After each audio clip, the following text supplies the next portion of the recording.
Guys, today I'm acting to Jaiden. Anxiety is the greatest. Probably said that word wrong because I don't know how to figure out to say anxiety. Oh my god, I don't know how to say it, but I'm gonna get into the video. Don't forget to like and subscribe. Thank you. I know what it means, okay? There. Anything you say into this will reach hundreds of thousands of people. I know I know what it is, but I don't know how to say it. Tea is stored in the... After being inspired by other YouTube people for being more honest with their lives and struggles, I decided to slap my own mental health problems on the table for everyone to see. Look at it all. Gross. Help me. I'm not secretive about stuff like this, but I also don't really talk as openly as I want to about it because I never feel like anyone wants to pay attention to me and my dumb problems. You know who else has problems? Those turtles who eat plastic bags. Those guys got a lot of problems to deal with. Like breathing. I'm just a shy, quiet, anxious introvert. If you can't identify as that type of person, you're probably sick of people saying it all the time. And I can't blame you. It's pretty common to see people talking about anxiety and being awkward and, you know, crippling depression. As much as I like those types of jokes because they're relatable and can be used as a dark coping mechanism to hide the self-destroying thoughts that tear you up from the inside, I also don't want people to forget what the base of anxiety really is. One thing to clear up, I've had experiences where anxiety is confused with narcissism, which, no. I'm sorry, you couldn't be more wrong about anything. Ever. Is this a hamster? Still not as wrong as that guy. Narcissism is when you're overly full of yourself and cocky and think everyone loves you. Anxiety is related to an unbalance in your mind about your ability to cope with things, which creates an intense amount of stress and worry. Yay! There's a lot of different forms anxiety can come in, and for me, I'm struggling with social anxiety, which means I hate myself and think everyone hates me too. Woo! There's an old Greek myth about this dude Narcissus who falls in love with his own reflection and dies alone staring at it. If he had a brother social anxieties, that guy would probably have a panic attack at the thought of people looking at him, internally die at the sight of his reflection, and then blame himself for dying. I've seen people misunderstand anxiety like, oh, you think everyone's looking at you all the time? Get over yourself, would ya? When it's actually, oh no, I don't think everyone is looking at me because I'm great. I think they're severely judging me because they secretly think I'm more worthless than a dead clam. Even though I have no proof that's what they're thinking, and they've treated me very nicely ever since I met them.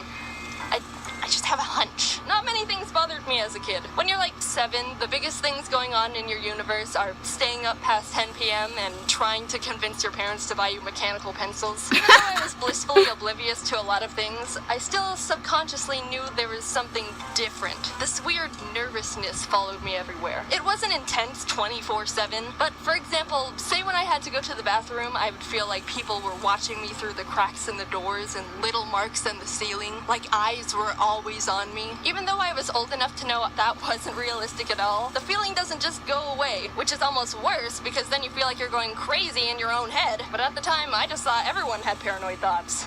You're saying you don't ever worry that everyone on the bus hates you because your backpack is too blue? Weird.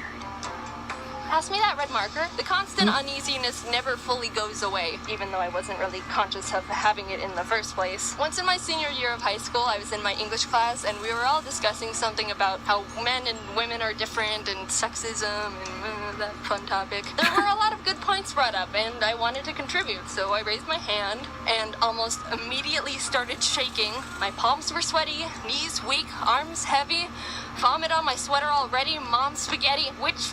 Why? I'm consenting to participation here. No one's holding my hands up against my will. Why do I all of a sudden feel like I want to crawl into a ravine and eat rocks alone in the dark? Jaiden? Well, statements backed up by facts aren't inherently sexist. So, on average, men are generically built stronger than women, which isn't sexist, just a general fact. But saying all women are weaker than men is sexist.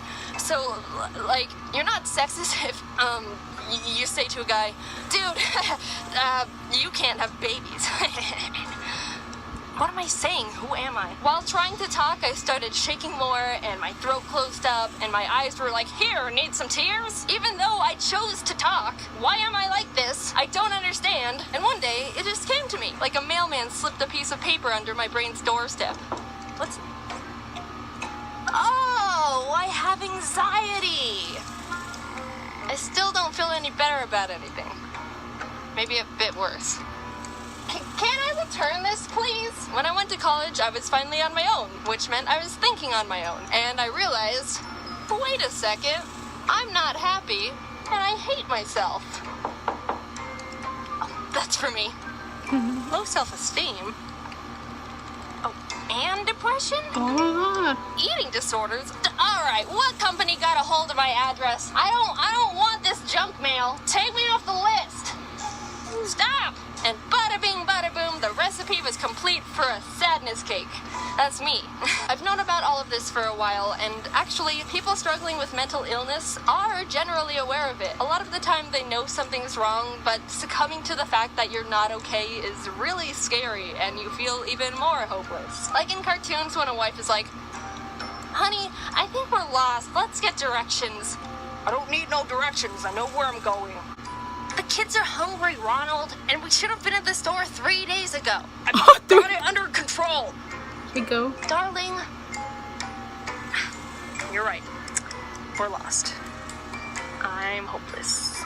There's science to back up that if you frame it as, I am depressed, instead of, I have depression, then you're more likely to stay depressed. Realizing you're struggling is hard, and when you come face to face with the realization that you're not okay, you feel even more lost than ever. Like, how the frick am I supposed to get off this island? Also, how did I get here? Why did no one prepare me for this? Was there an emergency island escape class I missed or something? Some floaties would be nice.